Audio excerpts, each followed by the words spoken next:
Okay, it is December 14th, 2024. My name is Vince, and I am a recovering addict from online erotic material.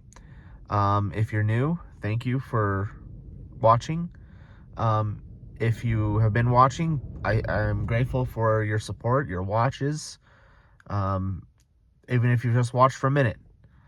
I'm just documenting my recovery from addiction. It's been, a month or two since I've really put a more serious effort into quitting. I've been trying for years and years and years throughout most of my life. I haven't really had much success. My life really hit a low point about 4 years ago during COVID. And, I realize addiction has taken its toll. And I've been working with bishops, with counselors, with, going to group therapy, things to try to get over that. And it just, really, I'm just not putting in the work. And I'm not rewiring my brain. I'm not replacing. And so vlogging has been kind of a therapeutic thing for me. It's really getting here and just talking about it for a minute every day really is helpful. So everyone who's watching, you're helping me, and I hope I'm helping somebody else. It's a beautiful evening here, windy outside, but man, I love this view here in Desert Peak Valley. And I'm just up here talking about my experience of NoFap Hard Mode for 1 week again. And really, this last month I've won a lot of battles. It's a war for chastity, for freedom, for purity. And you win some battles, you lose some battles. I've lost a few battles. I lost one a week ago. But today is another milestone of another week. Multiple week-long streaks. That's what I need. And so if I'm gonna make it to 90 days, I gotta kind of slow things down a little bit. I've gotta weaken that pathway of relapse. And why chastity in 2025, almost 2024? Really, I said it in a video yesterday. I think there's some stats that show that more people are having less intimacy than ever before. We've supposedly been liberated from the superstition of chastity and brahmacharya, these ideas, these outdated ideas. And ironically, people are not doing that anymore. My relationships with others has been terrible. Not just with women, but just people in general. And I am convinced that the supernormal stimuli of erotica has done a lot of damage to my mind. I became aware of this years ago. And so I'm convinced that I gotta leave this behind. Or else things have not been very good for my life. I'm 33. I'm still an undergrad in college. I'm almost done with my degree, but geez, it shouldn't have taken this long, right? I was supposed to graduate 3-4 years ago, and because some issues came up, and I couldn't focus on anything.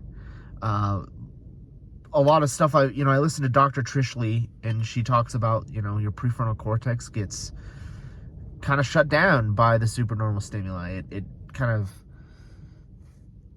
and I don't know exactly how it works, but I noticed 3-4 years ago, how hard it was to just focus on anything.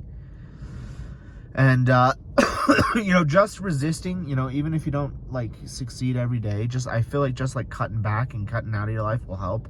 And I think just doing that has had its benefits. And so, but obviously, I know it can get much better if I cut it out completely. And so, that's what I'm doing. And I just got to vlog it and talk about the experience. And whenever I start building up a streak, I do feel sharper mentally. and I just feel more emotionally stable. For a little bit there, I had no, like, I was, my emotions get all over the place. I get like kind of very irritable sometimes. I know some days after a relapse, oh man, I would have extreme irritability for a couple days, and I don't feel that as much now. Like, there probably is going to be some mood swing as I continue to repair. But yeah, I'm feeling all right. So what do I got to do now? I've got to get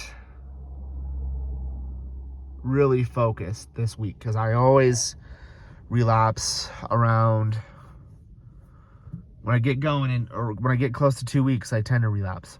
And so tomorrow is a Sunday. It's going to be over a week. I've had problems with Sundays where I relapse. So I'm going to do some reading sessions.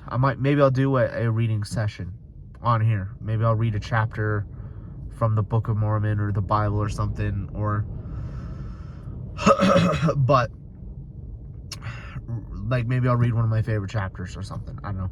Or maybe I'll try to do a reading marathon on my own. Just see how much of the Book of Mormon I can read in like a day. Read like for 6 hours or something. I don't know.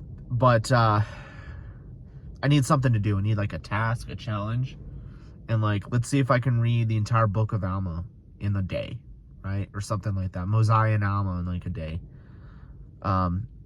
Which chapters out of the Book of Mormon. So I might try doing something like that.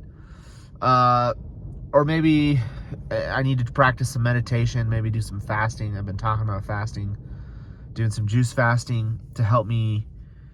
Fasting is a spiritual thing, and that might kind of help me take my mind off urges, because I'm instead of being having libido or cravings, sexual cravings, I have cravings for food. So that might be the way to go. I don't know. And I need to drop some weight, so fasting is a good thing. Kill 2 birds with 1 stone, like maybe 3 actually. And so yeah, those are some things I can do. I need to make sure I get up early and get to church. Last week I didn't make it to church. Just wasn't feeling that great and just kind of missed it. And this week's been kind of stressful, weirdly, even though I don't have any school going on, just dealing with people with tough things at work. So, but I do believe, and I listen to the claims of certain of other people who've done hard mode for like a year. Captain Sinbad, he did hard mode for like a whole year or something like that. And his claim is there's no way you can do a year of hard mode without being significantly wealthier and healthier, like by the end of that year. And, he's become pretty successful. His channel blew up. He's, you kind of saw him. He's become wealthy, right? So I think there's something to that. I want to do a lot longer hard mode than just 90 days. And, my ultimate goal, I want to get married. I want to have a family. And doing that in today's world is a lot harder than it used to be, I feel like. That's a whole nother bucket. I don't want to open up that can of worms. But, so, sorry, this video has been a little bit all over the place, but I just want to finish with an attitude of gratitude. Just thankful for everyone who's watching and who's helping me, liking, subscribing, even if you've only watched a minute. It's giving me a little bit more excitement in doing this. And when I first started this back in July, I actually prayed. I asked the Lord if I should even do this and if this is even a good idea. And I immediately got an answer that I should start a YouTube channel. Even though I'm not really that good. Like, I'm a struggling person. Like, I'm not a champion of life. Like, I am trying to find success. I found a bit. I'm finding a bit with school. But, man, there's a lot of opposition, I feel like, for me. And I know I'm not alone with that feeling. Just, it seems so hard to just you know, get myself, you know, settled in life, or get myself, finding myself, establishing myself as a reliable, useful person in society. And I'm almost there. I feel like I've got a path. I can see some light at the end of the tunnel. Look at that. That is good looking. Good looking sky. Look at that. You can even see the temple out there. Starting to light up there at night. So, I'm feeling pretty good. 1 week, I feel good. I feel happy. I feel upbeat. I feel positive. I feel confident. Like, I can go where I want to go. I can do what I need to do. I feel grateful. I'm a little all over the place right now, a little bit scatterbrained, but I'm feeling good. So, 11 days, or not 11 days, 1 week, and I'm 11 minutes on my video. But thanks, everybody. God bless.